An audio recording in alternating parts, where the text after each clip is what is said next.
Efisiensi anggaran yang saat ini tengah dilakukan pemerintah dipastikan tidak akan berdampak di bidang infrastruktur dan masih menjadi prioritas utama pemerintah. Sama seperti sektor pendidikan dan kesehatan, infrastruktur pada tahun 2025 ini dipastikan tidak terdampak efisiensi anggaran.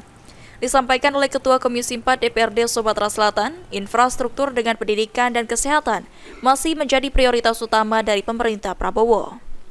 Saat ini DPRD Sumatera Selatan masih melakukan pembahasan untuk menentukan besaran anggaran yang akan dialokasikan bagi bidang infrastruktur tahun depan, secara transparan dan melibatkan pihak untuk memastikan kebijakan yang diambil sejalan dengan kebutuhan masyarakat.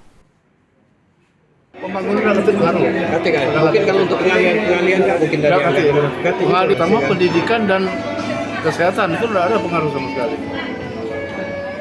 Cuman presentasinya nggak tahu gitu. Belum. Kaget kan kalau begitu kita pembahasan kita. Yan Suri sendiri mengungkapkan yang dilarang dan terkena efisiensi anggaran sesuai aturan pemerintah, yakni mengadakan acara dan juga perjalanan dinas. Tim Liputan PAL TV.